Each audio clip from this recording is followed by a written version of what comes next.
नमस्कार। इस वीडियो में हम आप सभी को बताएंगे कक्षा 8वीं का गणित का अर्धवार्षिक मूल्यांकन अर्धवार्षिक परीक्षा पेपर। इस पेपर का पूर्णांक 60 अंकों का होने वाला है और आपको इस पेपर का संपूर्ण हल इसी वीडियो में मिलने वाला है। तो इस पेपर का हमारा पहला प्रश्न दिया जिसमें बहुविकल्पी प्रश्न दिए गए हैं। प्रश्न क्रमांक 1 से लेकर 5 तक के आपके बहुविकल्पी प्रश्न आपकी परीक्षा में आने वाले हैं। तो आपका पहला प्रश्न दिया पूर्ण वर्ग संख्या है। तो पूर्ण वर्ग संख्या कौन सी है ये आप सभी को बताकर लिखना होगा। तो पहले में सही उत्तर आपको लिखना है बी वाला 169। दूसरा आपका दिया है किसी संख्या का स्वयं से गुना करने पर प्राप्त होता है। तो किसी संख्या का स्वयं से गुना करने पर क्या प्राप्त होता है ये आपको दूसरे में बताकर लिखना है। तो दूसरे में सही उत्तर आपको लिखना है बी वाला वर्ग प्राप्त होता है। तीसरा देख लीजिएगा, यदि समपंचभुज आकृति है तो प्रत्येक कोण होगा।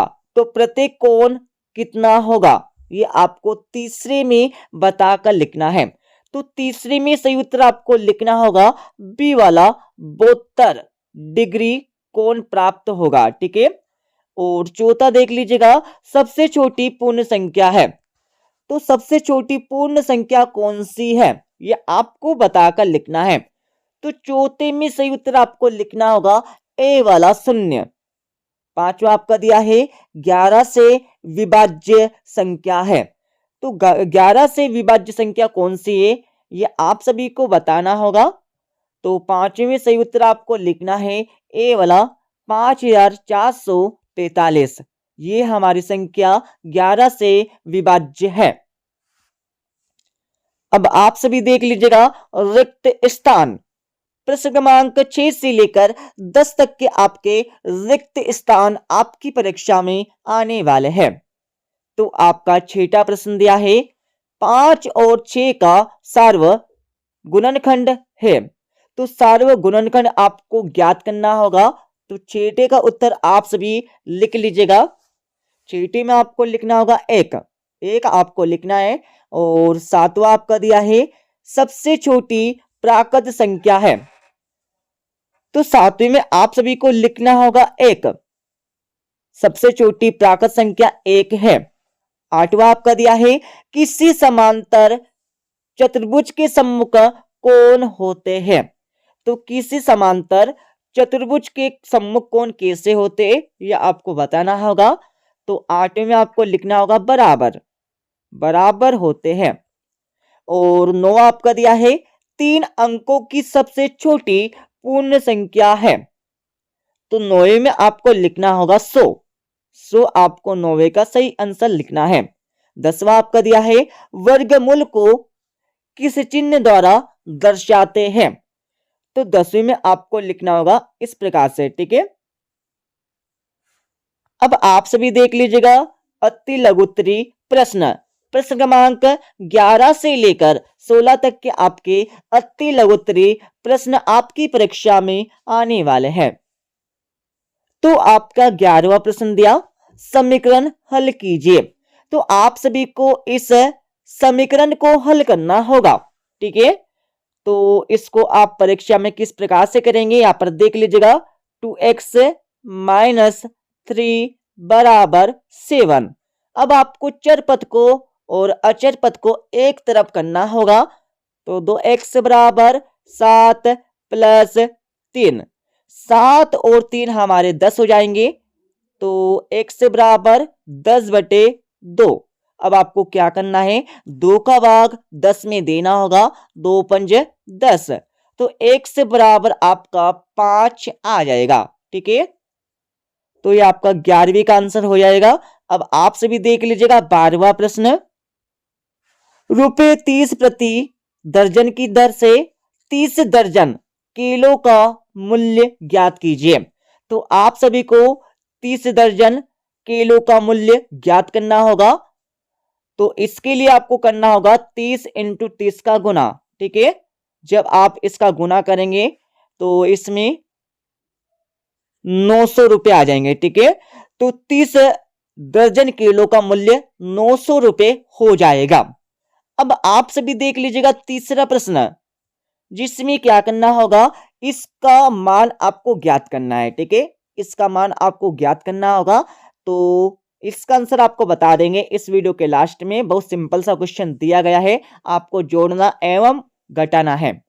और 14वां क्वेश्चन आपका दिया, जिसमें इसको सरल करके आपको लिखना है। ठीक है, और 15वें क्वेश्चन में आप सभी को क्या ऐसा समबाहुभुज संभव है जिसका प्रत्येक बाह्य कोण 22 डिग्री हो। ये सिंपल से इसका मान आपको बताना होगा। ठीक है, कारण आपको देना होगा, तो इसका आंसर भी आपको बता देंगे। और 16वें प्रश्न में आप सभी को समांतर चतुर्भुज की परिभाषा लिखना है। ठीक है, तो इसका उत्तर भी आपको बता देंगे इस वीडियो के लास्ट में। अब आप सभी देख लीजिएगा लघु उत्तरीय प्रश्न, प्रश्न क्रमांक 17 से लेकर 22 तक के आपके लघु उत्तरीय प्रश्न आपकी परीक्षा में आने वाले हैं। तो आपका 17वां प्रश्न दिया है, जिसमें इस समीकरण को आपको हल करना है। ठीक है, इस समीकरण को आपको हल करके लिखना है, तो इसका आंसर भी आपको बता देंगे। और आपका 18वां प्रश्न आपको यहां पर दिया गया है, एक समबाहुभुज की भुजाओं की संख्या ज्ञात कीजिए यदि उसका प्रत्येक बाह्य कोण 72 डिग्री माप हो। तो आप सभी को भुजाओं की संख्या ज्ञात करके लिखना है, तो इसका आंसर भी आपको बता देंगे इस वीडियो के लास्ट में।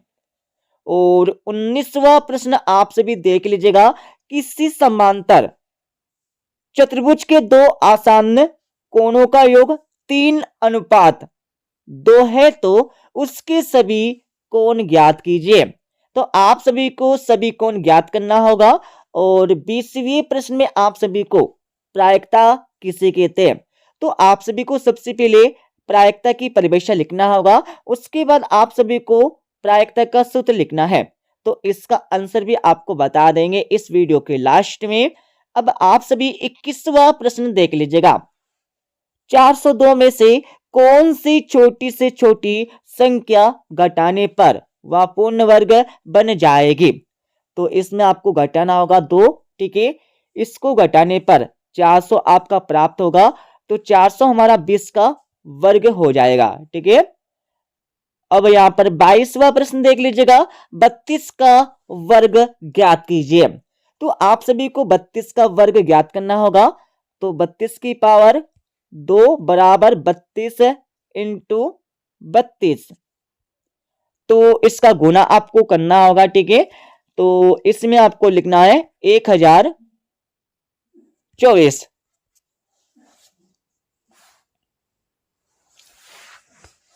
अब आप सभी देख लीजिएगा यहां पर दीर्घ उत्तरीय प्रश्न है, जिसमें क्या करना होगा, 23 से लेकर 26 तक के आपके दीर्घ उत्तरीय प्रश्न दिए, जिनका आंसर आपको देना होगा परीक्षा में। तो यहां पर 23वां प्रश्न आपका दिया है, 12,600 रुपए का 2 वर्ष के लिए 10% वार्षिक दर से चक्रवृद्धि ब्याज ज्ञात कीजिए, जबकि ब्याज वार्षिक संयोजित किया जाता है। तो आप सभी को चक्रवृद्धि ब्याज ज्ञात करना होगा, तो इसका आंसर आपको बता देंगे। और 24वां प्रश्न आप सभी देख लीजिएगा, किसी सम बहुभुज के बहिष्कोण का अंतःकोण से अनुपात 1:4, सॉरी यहां पर गलत है, 1:4 है। तो इस बहुभुज की भुजाओं की संख्या आपको ज्ञात करके लिखना है। और 25वें प्रश्न में आप सभी को समीकरण को सरल रूप में बदलते हुए हल आपको करके लिखना होगा, तो इसका आंसर भी आपको बता देंगे। और 26वें प्रश्न में आपको क्या करना है, यहां पर देख लीजिएगा, किसी स्कूल के विद्यार्थियों द्वारा पसंद किए जाने वाली आइसक्रीमों की महक स्वाद दिया गया है। इस आंकड़ों को एक पाई चार्ट के रूप में निरूपित करें। तो आप सभी को परीक्षा में पाई चार्ट के रूप में निरूपित करना होगा। ठीक है, तो इसका उत्तर आप स्वयं अपनी किताब से देखकर सोल्व कर लीजिएगा। अब मैं इस पेपर का आप सभी को फुल सॉल्यूशन बता देता हूं। अब आप सभी इस पेपर का फुल सॉल्यूशन देख लीजिएगा। जैसे कि हमने आप सभी को क्वेश्चन नंबर 1 से लेकर 10 तक के उत्तर सबसे पहले आपको बता दिए। अब आप सभी आगे प्रश्नों के उत्तर देख लीजिएगा। तो ये आपका 11वीं प्रश्न का उत्तर दिया गया है। ठीक है, अपनी रफ कॉपी में लिख लीजिएगा। 11वीं के बाद थोड़ा आगे चल लेंगे तो आपको यहाँ पर 12वीं प्रश्न का उत्तर यहाँ से मिल जाएगा। ठीक है, 12वीं के बाद थोड़ा आगे चलेंगे तो आप सभी को 13वें प्रश्न का आंसर यहाँ पर मिल जाएगा पूरा का पूरा, और 14वें प्रश्न का उत्तर भी आपको यहाँ से मिल जाएगा। ठीक है, 14वें के बाद आप सभी देख लीजिएगा 15वें प्रश्न का उत्तर। 15वें के बाद थोड़ा आगे चलेंगे तो आप सभी को 16वें का यहाँ पर उत्तर मिल जाएगा, जिसमें समांतर चतुर्भुज की आपको परिभाषा लिखना होगा। और आप सभी देख लीजिएगा यहाँ पर 17वें प्रश्न का आंसर। ठीक है, 17वें के बाद थोड़ा आगे चलेंगे तो आप सभी को 18वें प्रश्न का आंसर यहाँ से मिल जाएगा। ठीक है, और थोड़ा आगे चलेंगे तो आप सभी को 19वें प्रश्न का आंसर पूरा ऊपर से लेकर नीचे तक आपको परीक्षा में लिखना होगा। ठीक है, और थोड़ा आगे चलेंगे तो आप सभी को 20वें प्रश्न का आंसर आपको यहाँ से मिल जाएगा।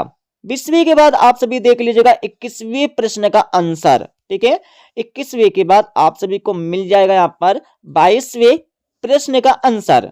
22वें के बाद आप सभी देख लीजिएगा यहाँ पर 23वें प्रश्न का आंसर पूरा ऊपर से लेकर नीचे तक आपको लिखना है।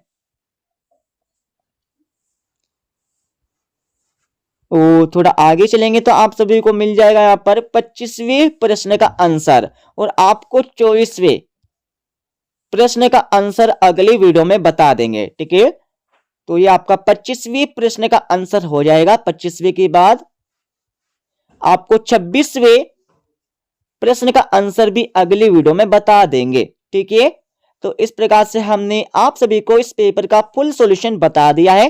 ठीक है, मिलते अगले वीडियो में।